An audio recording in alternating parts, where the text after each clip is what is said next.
හරි ළමයි බලා ගන්න මේ අද 10 වසරේ දෙවෙනි පාඩම අරන් ආවා වර්ධන වර්ගමූලය. ඒකෙන් දැන් හොඳ ගානක් හදන්න යන්නේ. කලින් වීඩියෝ එකේ 10 වසරේ පළවෙනි පාඩම පරිමිතිය ඒකෙන් හොඳ ගානක් හැදුවා. දැන් අද අපි බලමු 10 වසරේ දෙවෙනි පාඩම වර්ගමූලය. බලා ගන්න මෙන්න මෙහෙම කියනවා ගාන. මෙන්න මෙහෙම අඩිපාරක් තියෙනවා. සාමාන්‍ය දන්නවනේ ඔය අඩිපාරනේ. ඔය ගම් වල තියෙන අඩිපාරවල. අඩිපාරක් තියෙනවා. මේ එල් අකුරේ හැඩයට තමයි තියෙන්නේ. මෙහෙම ගිහිල්ලා මෙතන ඉඳන් ඔහොම මෙන්න මෙතනට එන්න තියෙනවා. දැන් සාමාන්‍ය ඔය ගම යන පාරක් හේතන අඩිපාරක්. මෙන්න මේ අඩිපාරට කැට අල්ලන්න හිතන් ඉන්නවා. හරිද? ඒ කියන්නේ ගල් කැට වගේ නායි පොඩි සමජතුරාස්ත්‍රාකාර කැට జాතියක් අල්ලන්න හදන්නේ. හරිද? එතකොට මෙන්න මෙහෙම මේ මන්තිරුවේ එක ගල් කැටේ අල්ලන්න පුළුවන්. ඒ කියන්නේ පොඩි අඩිපාරක් එක ගල් කැටේ අල්ලන්න පුළුවන්. ඒ ගල් කැට 30ක් මෙන්න මේ පැත්තට අල්ලනවා. හරිද? සමජතුරාස්ත්‍රාකාර ගල් කැට මේ 30ක් මේ පැත්තට අල්ලනවා.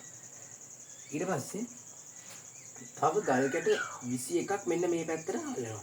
ගල් කැට 21ක් මේ පැත්තට අල්ලනවා. එතන මේ පැත්තට ගල් කැට 30ක් අල්ලන්න තියෙනවා. මේ පැත්තට ගල් කැට 21ක් අල්ලන්න ඕන. හරිද? එතකොට දැන් මේ ප්‍රශ්නේ කියන්නේ මෙන්න මෙහෙමයි. මෙන්න මේ සමජතුරාස්ත්‍රාකාර ගල් කැටයක වර්ගඵලය දීලා තියෙනවා. මේ වර්ගඵලය දීලා තියෙනවා 231.04 වර්ග සෙන්ටිමීටර් කියලා. දැන් මේ ප්‍රශ්නේ අහන්නේ මෙන්න මේ අඩිපාරේ ගල් කැටවල එක ගල් කැටයක දිග තියෙනවනේ. මෙන්න මේ ගල් කැටවල සම්පූර්ණ දිග. හරිද? මේ අඩිපාරේ මෙන්න මේ ගල් කැටවල සම්පූර්ණ දිග. ඒ කියන්නේ එක ගල් කැටයක තියෙනනේ මේ ගල් කැටයක් සමජතුරාස්ත්‍රාකාරයිනේ. ඒතර ඔයාලා දන්නවා මේ පැත්ත දිග කියලා ගත්තොත් මේ පැත්ත පළල. හරිද? මේ ගල් කැට අල්ලන ගල් කැට සියල්ලේගෙම දිග අහනවා. දිගවල එකතුව. අල්ලන ගල් කැට සියල්ලංගේම දිගවල එකතුව තමයි අහන්නේ. ඔහොම තමයි ප්‍රශ්නේ කියන්නේ. අපි බලමු දැන් මේ ගාන හදන විදිය. ඔයාලා පොඩි try එකක් දෙන්න ගාන හදන්න. හදලා මේ වීඩියෝ එක බලන්න. හරි දැන් බලමු අපි ගාන හදන විදිය කොහොමද කියලා. මෙහෙමයි. දැන් ඔයාලා දන්නවා මෙන්න මේ සමජතුරාස්ත්‍රාකාර ගල් කැට තමයි අල්ලන්නේ මේ අඩිපාරට. එතකොට මෙන්න මේ සමජතුරාස්ත්‍රයක වර්ගඵලය හොයන්නේ කොහොමද? සමජතුරාස්ත්‍රයක වර්ගඵලය අපි දන්නවා මෙන්න මෙහෙම හොයනවා. කොහොමද හොයන්නේ? සමජතුරාස්ත්‍රයේ වර්ගඵලය සමානයි මොකක්ද දෙන්නේ? දිග ගුණ කිරීම පළල. දැන් ත්‍රිකෝණාශ්‍රයේ වර්ගඵලය වුණත් මෙහෙම. දිග ගුණ කිරීම පළල. සමජතුරාස්ත්‍රයක මොකක්ද ලක්ෂණය වැදගත්? සෑම පාදයක්ම දිගින් සමානයිනේ. ඒතකොට දිග ගුණ කිරීම පළල කියන එක දෙකම සමානයි. අපි එක පැත්තක් L කියලා ගත්තොත් ඒතකොට දිග L නම් අනිත් පැත්ත පළල Lම වෙනවා. ඒතකොට L වර්ගය. ඔන්න ඔක තමයි සමජතුරාස්ත්‍රයක වර්ගඵලය හොයන සූත්‍රය.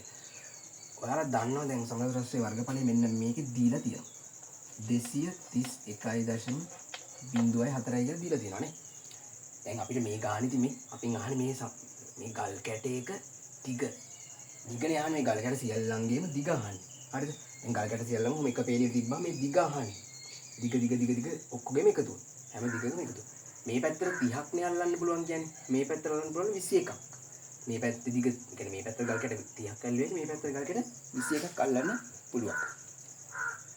දැන් එතකොට අපිට මෙන්න මේ ගල් කැටයක වර්ගඵලය දීලා තියෙන නිසා ගල් කැටයක පැත්තක දිග හොයාගන්න පුළුවන් නේ. එක ගල් කැටයක පැත්තක දිග ඔයාලට හොයාගන්න පුළුවන්. බලන්න අපි හොයමු.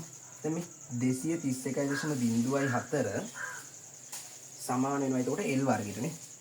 231.04 සමාන වෙනවා L වර්ගයට. දැන් ඔය ළමයි දන්නවා එහෙනම් මෙන්න මේක අපිට මෙන්න මේ හැරයට අරන් ගිහලා හදලා බලමු. L වර්ගය සමානයි 231.04. එහෙනම් L කියන්නේ කීයද? 231.04 වර්ග මූලනේ. වර්ගය එහා පැත්තට ගියාම වර්ග මූලය වෙනවා. දැන් ඔන්න පාඩමට ආවනේ. දැන් මෙච්චරලා පොඩි ප්‍රැක්ටිකල් ප්‍රායෝගික යෙදීමක් දැම්මේ. දැන් ඔන්න තියයි කැලේ මේ 231.04 වර්ග මූලය හොයන්නේ කොහොමද? බලන්න. දැන් 231.04 වර්ග මූලය මෙන්න මෙහෙම වෙනවා. එක වෙනම එනවා. දෙක වෙනම එනවා. 31 වෙනම එනවා. දශම 0.4 වෙනම එනවානේ. දශම සංඛ්‍යාවෙන් දෙපැත්තට දෙක දෙක කඩා ගන්නවා. මේ දෙක වෙනම එනවා. එතකොට ඔයාලා දන්නවා මෙන්න මේ තියරි කෑල්ල මෙන්න මෙහෙමයි හදන්නේ. දැන් පළවෙනි සංඛ්‍යාව තියෙනවානේ. මෙන්න මේ පළවෙනි සංඛ්‍යාවට ආසන්න පූර්ණ වර්ග සංඛ්‍යාව කීයද? දෙකට ආසන්න පූර්ණ වර්ග සංඛ්‍යාව 1. ඒක මෙන්න මේ සංඛ්‍යාවට ඉහළිනුයි මෙන්න මේ වම් පැත්තෙනුයි දා ගන්නවනේ කොටුවල. මතකද? ඕක තමයි තියරි කියන්නේ. මේවා ඉතින් දන්න. මේකට 1 මේකටත් 1 දා ගන්න. දැන් මෙහෙම කොටුවෙන් දාලා දඟලන්න ඕනේ නැහැ. ඊට පස්සේ බලනවා එක් වරක් 1 කීයද කියලා. එක් වරක් 1 කීයද? 1යි. දැන් බලා ගන්නවා මෙන්න මෙහෙම මේක අඩු කරනවානේ. දෙකෙන් එකක් කීයද? 1යි. මෙන්න මේ 31ත් මෙන්න මෙතනට ගියනවා. ඊට පස්සේ මෙන්න මේ 131. දැන් මේ 131නේ. මේ 131 දාගන්න බෑ. ඒක කරන්නේ මෙන්න මේ උඩ තියෙන සංඛ්‍යාව දිනා නේද? ඒක දෙකෙන් ගුණ කරලා මෙන්න මෙතනින් දාන. එක දෙකෙන් ගුණ කරාම 2යි. එතන හිස්තැන් කොටුවක් දාගන්න. ඒ වගේම ඒ හිස්තැන් කොටුවම මෙන්න මේ 31 යටට ගෙවිච්චනේ. අන්නේ 31 යටින්ම දාගන්න. 31 යටින්ම දාගන්න. පට්ටලේසි මේ දෙක තියෙනවානේ. පළවෙනි සංඛ්‍යාව දෙකනේ තියෙන්නේ. මෙන්න මේ දෙකට අදාළ ආසන්න පූර්ණ වර්ග සංඛ්‍යාව බලන්න. ඒ කියන්නේ දැන් දෙකට 15 කියන්නේ දෙකට වැඩි නෙමෙයි. දෙකට අඩු ආසන්න පූර්ණ වර්ග සංඛ්‍යාව බලනවා. එතකොට ඔයාලට පේනවා දෙකට අඩු ආසන්න පූර්ණ වර්ග සංඛ්‍යාව 1. 1 ඊට ඉහළිනුයි වම් පැත්තෙනුයි දාගන්න. හරිද? 1 ඊට ඉහළිනුයි වම් පැත්තෙනුයි දාගන්න. ඊට පස්සේ අන්න ඒක ඒ දෙන්න ගුණ කරලා එන සංඛ්‍යාව තියෙනවානේ. ඒ සංඛ්‍යාවෙන් අඩු කරනවා. එතකොට දෙකෙන් එකක් අඩු කරාම 1යි. මේ 31 මෙතනට ගෙනව 31ට බලනවා. එතකොට 131 තියෙන්නේ. 131 තියෙන්නේ. ඒක බලන්නේ මෙන්න මේ ඉහළින් දාගත්ත සංඛ්‍යාව තියෙනවා නේද? ඒ සංඛ්‍යාව දෙකෙන් ගුණ කරලා මෙතනට දාලා ඊට ඉස්සරහින් කොටුවක් දාගන්නවා. ඒ කොටුව මෙතනට දානවා. දැන් මේවා එකක් වලට සුළු කරන්න මතකයි නේද මේ? මෙන්න මේ දෙක තියෙනවානේ. මෙන්න මේ කොටුව තියෙනවා 2යි මෙන්න මේ කොටුවයි. අන්න ඒක ගුණ කරනවා මෙන්න මේ කොටුවේ. එතකොට එන්න ඕනේ 131ක් කියලා. හරි. එතකොට එන්න ඕනේ 131ක් කියලා එන්න ඕනේ.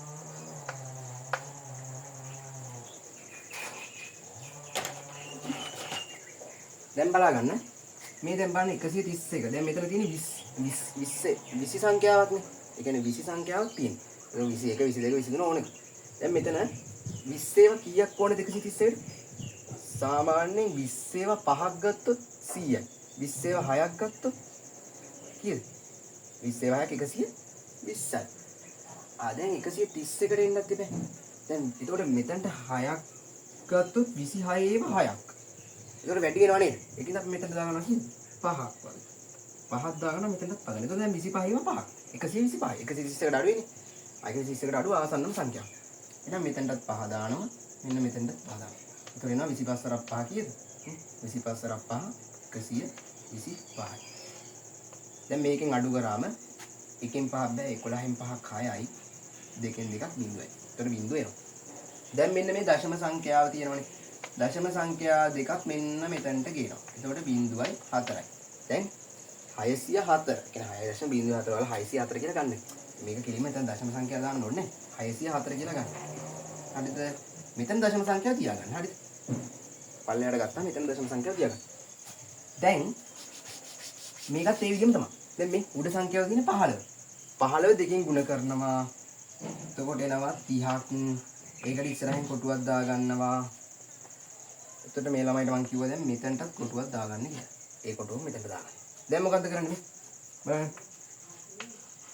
30යි මෙන්න මේ කොටුව ගුණ කිරීම මෙන්න මේ කොටුව සමානයි 604ක් කියලා ගන්න. කෙලින්ම 604 ඔයාලට ගන්න. හරිද? දශම සංඛ්‍යාව උඩ ලස්සනට බෙදලා එනවා ඊට පස්සේ. දැන් ඔය දරුවෝ දන්නවා 300 ඒවා 600ක් වෙන දෙකක් නේද දෙන්න ඕනේ. 3ක් වුණොත් 900ක් නේ. අයන මේ දෙකක්. මෙතනත් දෙකක්. මාන 302 ඒවා දෙකක් 604යි. ලස්සන උත්තරයක් නේ. සුබි. එහෙනම් මෙන්න මෙතනට දෙක දාන්න. මෙන්න මෙතනට දෙක දාන්න. එහෙනම් 302 ඒවා දෙකක් කීයද? 604යි. 604. දැන් 200 එහෙනම් උත්තරේ එනවා 231.04 වර්ගමූලය කීයද? 15.2 කියලා එනවනේ. අපි දැන් ගත්ත 231.04 වර්ගමූලය 15.2යි කියලා. එතකොට ඔයාලට පේනවා මෙන්න මේ එක ගල් කැටයක පැත්තක දිග. මේකේ සම්පූර්ණ වර්ගඵලය 231.04යිනේ. එහෙනම් පැත්තක දිග ඔයාලා දන්නවා කීයද? 15.2 සෙන්ටිමීටර්. එතකොට 15.2ක් දිග 15.2ක් පළල ගල් කැට තමයි මෙන්න මේ පාරට අල්ලන්නේ.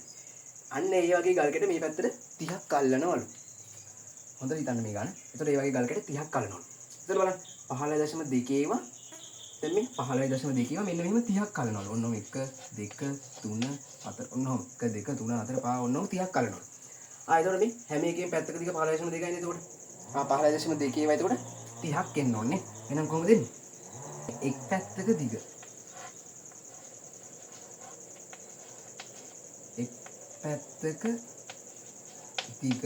කොහොමද එන්නේ? 15.2 ඒවා 30ක්.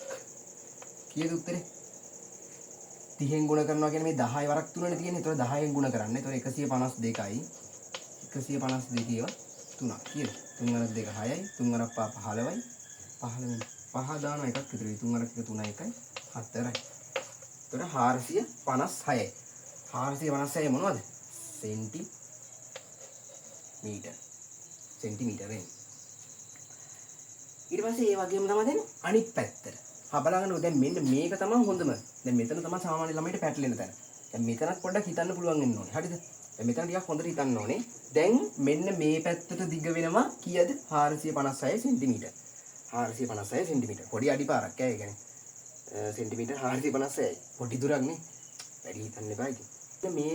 මේක පැත්තට කැට 21ක් අල්ලනවනේ. ඔයාලට පේනවද මෙන්න මෙහෙම කැට 30ක් ඔන්න ඔහොම කැට 30ක් අල්ලලා මෙන්න මෙතනත් අන්තිම කැටේ ඉතුරු වෙනවා කියලා. මෙතන අන්තිම කැටයක් ඉතුරු වෙනවා නේද? අන්න ඒ කැටේ දිගත් අපි දැන් ගත්තානේ. ඒ කැටේ දිග අපි ගත්තා. ඒතර එතන තියෙන්නේ මේ කැටේමනේ. එතකොට මෙන්න මේ කැටේ දිගත් එතකොට 15.2 කියලා ආවනේ. එතකොට මේක තියෙන්නේ තනි කැටයක්. අපෙන් අහන්නේ කැට සියල්ලංගේම දිගවල එකතුවනේ. එතකොට මෙන්න මේ දුර අරගෙන හරියන්නේ නැහැ. එතකොට මෙන්න මේ දුර අරගෙන හරියන්නේ නැහැ. මේක තනි කැටයන්නේ. එතකොට මේ කැටේ මෙන්න මේ දුර අපි ගත්තා. දැන් මෙන්න එහෙනම් මෙතන කැට 21ක් අල්ලනවා නම් එතනින් පල්ලෙහාට කැට කීයක් අල්ලනවද? ඔහොම කැට 20ක් අල්ලනවා. එතකොට කැට 20ක තමයි දිග බලන්නේ. තේරුණාද? ඇයි මේ කැටේම දිගනේ මේක. එතකොට ඒක අපි ගණන් ගන්නෑ. අපි මං කියන්නේ කැට ටික ඔහොම එක ගිලින් තිබ්බාම කැටවල දිගවල එකතු. ඒක තමයි හොයන්න තියෙන්නේ. එහෙනම් කැට 20යි තියෙන්නේ. එහෙනම් මොකක්ද දෙන්නේ? මේ පැත්තෙන් හදමුනේ. අනෙක්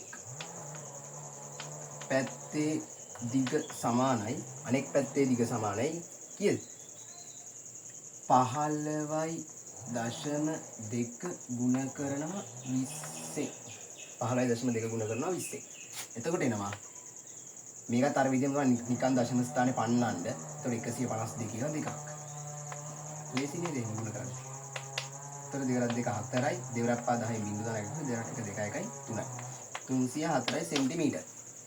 එහෙනම් කැටවල මුළු දිග කීයද? කැටවල මුළු දිග මේ. කැටවල මුළු දිග සමානයි කීයද? දැන් ඔය ළමයි දන්නවා එහෙනම් මෙන්න මේ පැත්තේ කැටවල එකතුවයි මෙන්න මේ පැත්තේ කැටවල එකතුවේ මේ පැත්තේ කැටවල එකතුවයි මේ පැත්තේ කැටවල එකතුවේ එකතුවනේ. කීයද එන්නේ? 304 ධන මේ පැත්තේ කීයද? 456යි. 456. එතකොට එනවා කීයද? 6යි 4යි 10න් බිංදුව දාන එකක් විතරයි 5යි 1යි 6යි 4යි 3යි 7යි 760යි සෙන්ටිමීටර්. සම්පූර්ණ කැට කොච්චරක් දිගයිද? කැටවල සම්පූර්ණ දිග කැට ටික එක පීලේ තිබ්බම 760 සෙන්ටිමීටරයක් දිගයි. ඕක තමයි ගාන. දැක්කනේද මේකේ දැන් වර්ගමූලය හොයන්න නම් ඇති දෙයක් නෑ. වර්ගමූලය සාමාන්‍යයෙන් හොයන විදිහම තමයි ඉතින් වර්ගමූලය ගන්න තියෙන්නේ. දැන් මේක අර යෙදීමක් එක්කනේ දෙන්නේ. ප්‍රායෝගික යෙදීමක්. එතකොට පොඩ්ඩක් ප්‍රායෝගික යෙදීමක් එක්ක දෙද්දි පොඩ්ඩක් අර හිතන්න දෙනවා නේ ප්‍රායෝගික දැනුම ඕනේ. දැන් සාමාන්‍ය ළමයට මෙතන පැටලෙන්න පුළුවන්. ඒවා හිතන්න ඕන වල හරිද? හරි එහෙනම් මේ වර්ගමූලය ගානත් හරි. දැන් ඊට පස්සේ ඊළඟ පාඩම භාග ඒකිනුත් හොඳ ගාණක් හදමු. එහෙනම් ඊළඟ වීඩියෝ එකෙන් හම්බෙමු. ආයි බෝවන්.